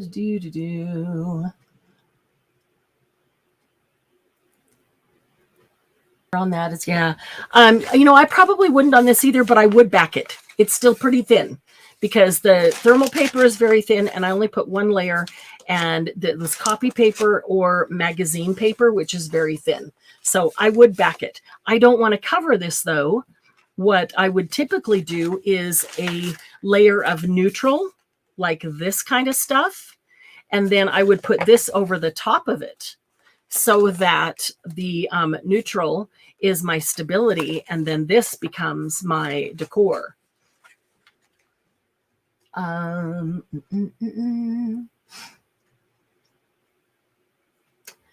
See here, search for donate my cards to the senior center store to help other seniors. Oh, that's awesome, Toby. That's awesome. So they can sell them and the senior center then gets the profit from it. That's a really great idea. That's a fantastic idea. Okay, so if you look at this, this doesn't look all that great. Certainly not as good as this one. But all it is a base. There's just a base on it. And if you do lots and lots of strips or a roll, get a roll going of just neutral base, then you take that neutral base and you can add to it whatever you want. Like I might say, I want something in golds and blues, and I would pull out some, golds like that, some gel prints. I've got just tons of gel prints over here in all different colors. The pages from the splat bin, I keep saying bucket, splat box is really what it is. So these might be gel prints that maybe I probably won't use, but I like the colors. I would tear them up and use them, but I'm not going to use these in a book. So there's some cool texture there. So these are things I would tear up and use on these strips, most definitely. So if I wanted to go gold and blue, then I might use that and that. And there's even maybe a little bit of red and orange in that. So maybe get a little bit of that or a little bit of that, which is blue and red. Maybe a little bit of that. Blue and gold and green. There's some red and gold. So go whatever direction you want to go with that. So, all these things that you don't know what to do with, that you can't figure out how to use, they're not good enough to use in your book, or you don't really like them, but you don't want to throw them away. They can all be torn up and used on snippet strips or snippet rolls, and you will love them because you like the colors. You just don't like what you got, out of your trying. And that's why we experiment, is because we need to see, how's it going to work? Do I like it? And if you don't, it's okay. If you're not experimenting, then you don't ever learn anything new. So you need to experiment. But just know that if it doesn't turn out as something you absolutely love, that you still like the colors, you can tear it up and turn it into something like this that you will love and you will use for sure. Yeah, I would typically go back and sew on these, but I don't know. I might just stamp it when I unpack my stuff from retreat and know where my stamps are. My thread stamps. Let's see here. We used to make tray cards for the nursing home. They were small fold-over tank cards with fun pics, short messages. Oh, that's a really great idea that they put them on every tray for every meal. That's awesome. What a way to brighten their day. Oh, that's really cool. Wow. Yeah, this live is really fun, Julie. Lots of great chat. I'm loving everybody's comments and thoughts and everything that you've added. And yeah, we are just a couple of minutes to 2. So it's about that time, but kind of sad. Yeah, it is kind of sad when it ends, because it was so much fun. Let's see if I've caught up on everything. Yeah. Okay. So I'm working on the final. Oh, there's been so much going on. I'm working on the final things for the subscription box. I'm still doing my best to get it live in October. Maybe a little bit later than I wanted, but I'm really trying to get it live in October. So working on that. Still trying to unpack from retreat. I'm working on getting all the orders out. I think every order that I have, if it is paid for, some of you have not got your invoice yet from the ones we just did, the fundraiser. Those will go out today. But every order that is paid for will go out by tonight, because they are all organized and packed and ready to go. So I just need to make sure that everybody has their invoice, and then any from before that got paid while we're at retreat didn't go out then. They will go out today as well. My favorite day is Monday too, Margie. I like a Monday jump start with you guys. And so I'll get on top of those. And I'm really working on trying to get the subscription box still out by October. Although I'm still waiting on one item to be shipped that is being handmade for us. And it's a very special item for the first box only. And I am so excited about it. And it is, like I said, it's being handmade overseas and should be shipped this week. So I'm waiting on that. And I just don't want to release the subscription boxes without that, because it was specifically intended to be for the very first box, a very special item for the first box ever. So waiting on that. Keyboard, let me finish my sentence. Yeah, well, will be wonderful. Let's see what else is going on. So we have Thursday. We'll be back on Thursday. We do have Saturday night. As soon as I get everything completed for the subscription boxes, then I'm going to start ordering new stock. And I'm going to order from companies that I haven't ordered before or for a very long while. So I'm going to be getting Tim Holtz. Of course, I'll still get Stamperia and Minte. I'll order the newest, the new release. But Tim Holtz, Finnabar. I've got a list and it's not in front of me. Laura requested a specific paper. I've got that written down, Laura. I will get that. DCWV, there's some specific paper packs that we all love that I will get.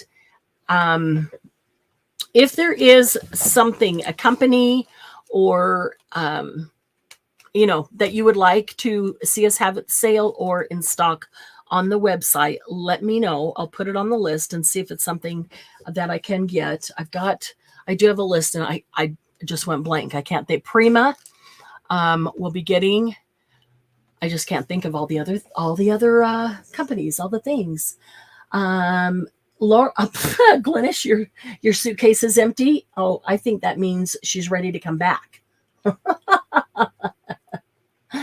Oh man, just toss it all on the pile of stuff I've sent you.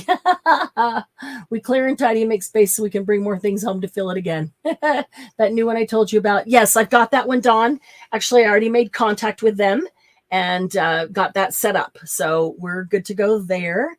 Paper Rose. Yep, Laura, that's the one. I've got that on the list. Yeah, it looked, I'm not familiar with it, but it looked beautiful. Cool. I can't wait to see that one. It looked like one that we would really, really like as well. And Dawn found a new brand that I also was not familiar with. She went to the Stamp Expo in Arizona and it was there. And so I already got set up with them. So we are good to go, ready to order from them. And clear and refill is our motto. Use it up.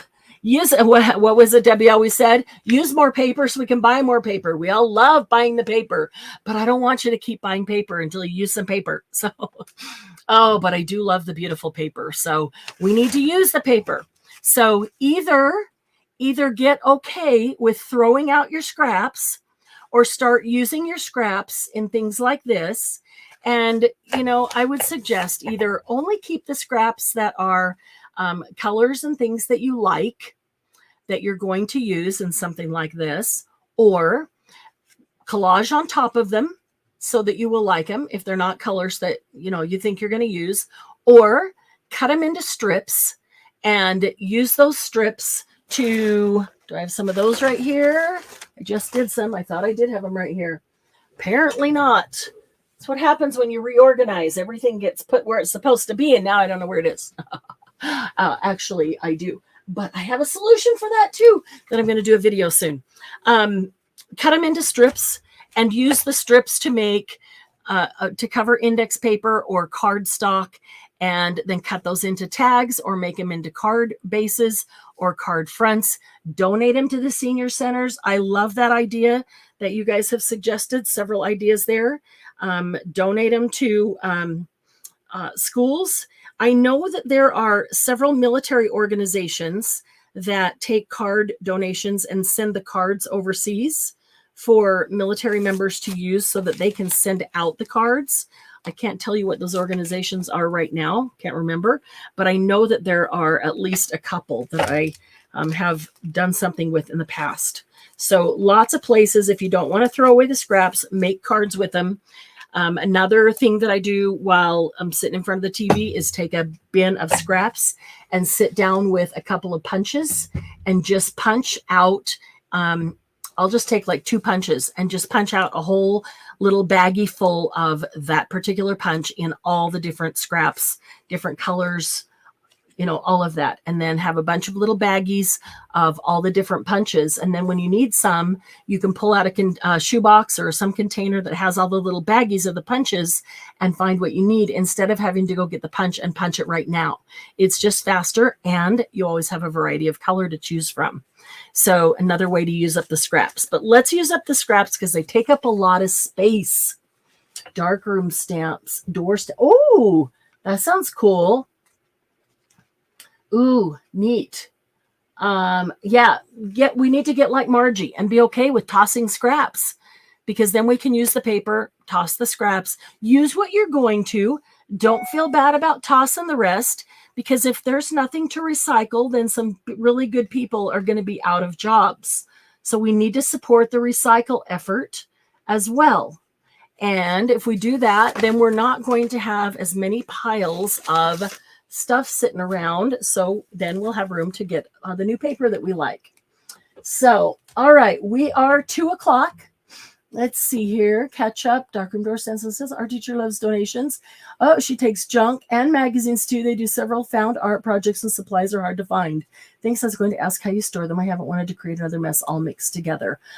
Yeah, Dawn, on those little, when I punch, all my punches are hanging on a shoe one of those shoe things that hangs like on the back of the door, has the pockets to put your shoes in. All my punches are in those pockets.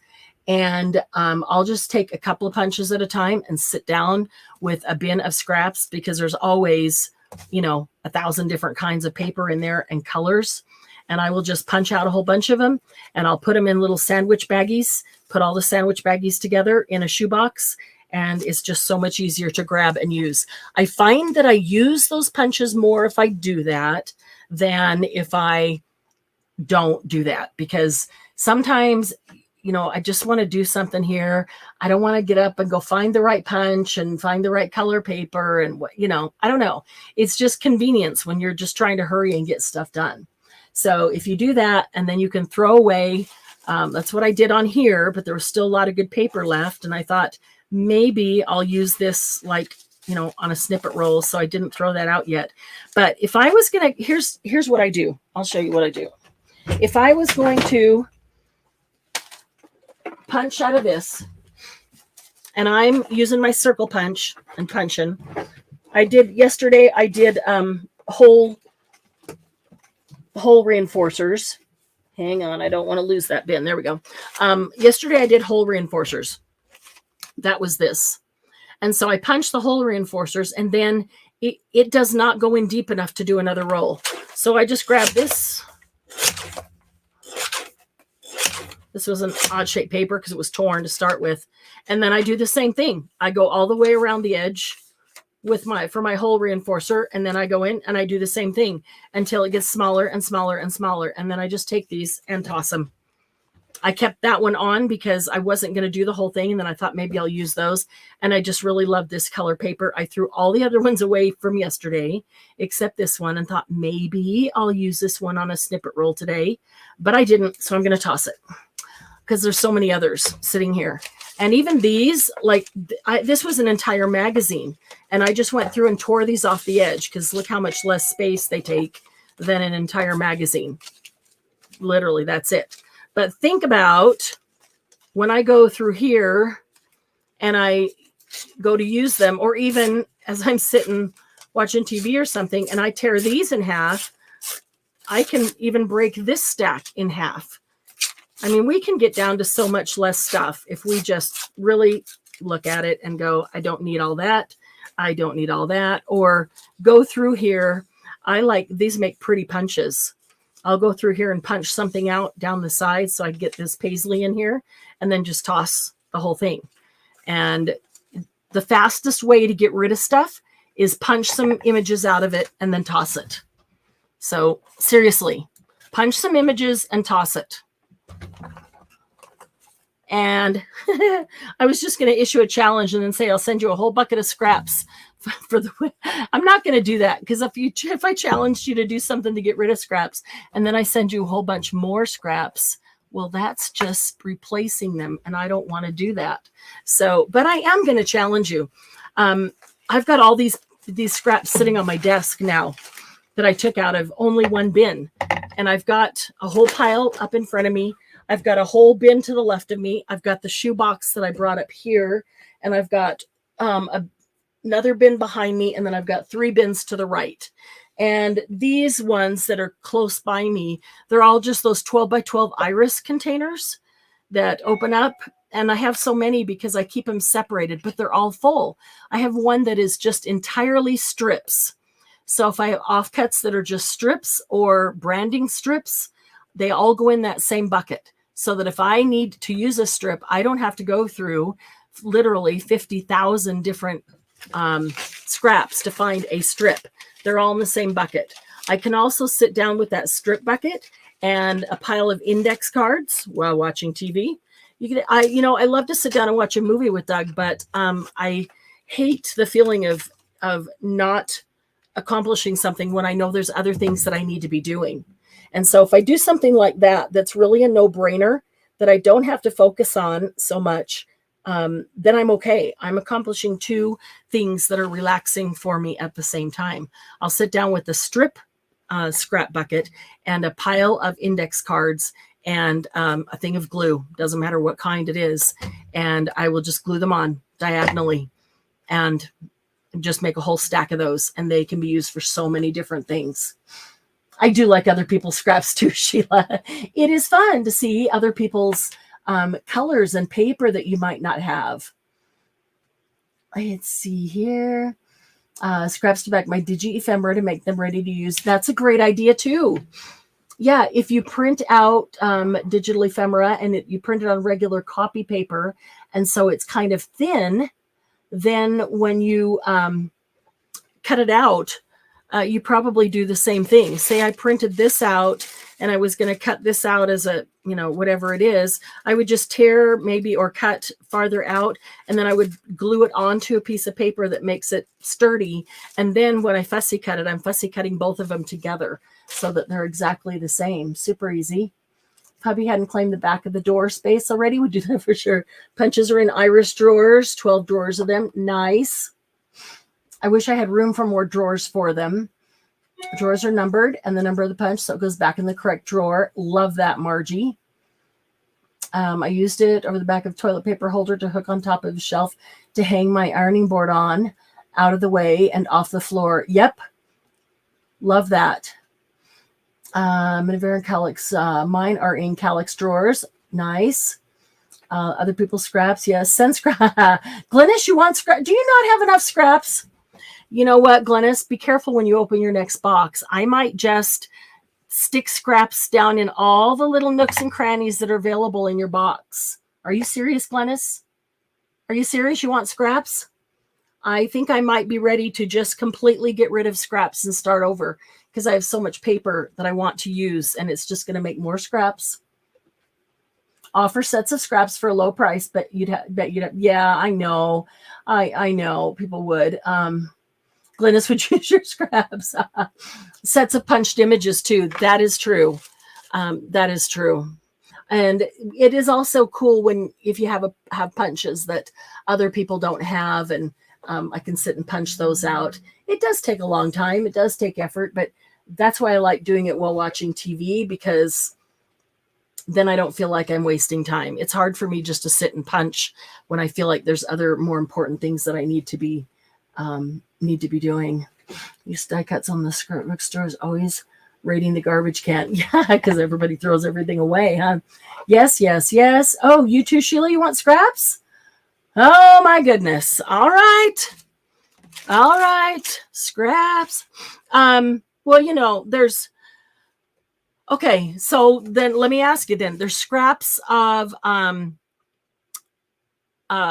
like gel prints, and there's scraps of like scrapbook paper, and there's scraps of like digital kits. Any, all. If I put those into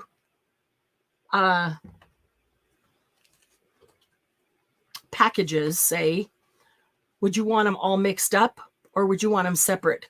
A pack of scrapbook paper, a pack of digital kit scraps, and a pack of gel print scraps, or doesn't matter. Okay. Sheila likes all, Glynis likes all. Get my scraps out so I have room for more new paper.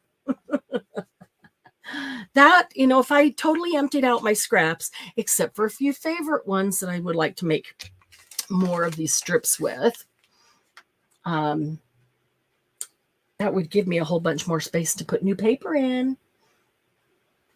You want them all mixed up? You like them all? You want them all mixed up? Okay. All right, you ask for it. Do it the way you have stored, less work on you. Okay, that's true. That is true, Sheila. They're stored in strips, and they're stored in larger pieces, and most of the gel prints are stored together. I don't typically mix them because they're usually different types of paper, so I know what I'm grabbing for. Okay, sounds good. Working with other people's scraps is very invigorating. Well, that's cool. It's doing the same thing, but with a new, with something new in your hands, a new product, a new piece of paper that you haven't seen before. So, okay, cool. All right, guys, got to run. I got to go get the rest of those orders out. Like I said, if you haven't gotten your invoice just from the StreamYard fundraiser last week, that will be coming this afternoon, and then all the orders will be ready to go out tonight. So we'll get those out quickly. All right, Glynis and Sheila, you asked for it. Thanks for coming today and spending some time with me. I really enjoyed it. I, like Margie, love Mondays. Mondays are my favorite day. I find them very invigorating to spend Mondays with you.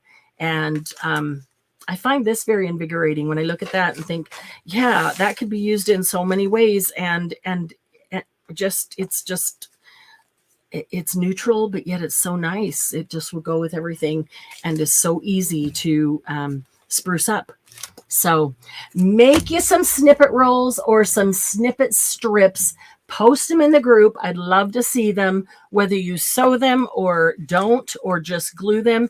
You don't even have to ink the stitches around the outside, and maybe I won't on this one. I really like this one just as it is. So you guys have a great rest of the week. Not that I'm not going to see you, because I am.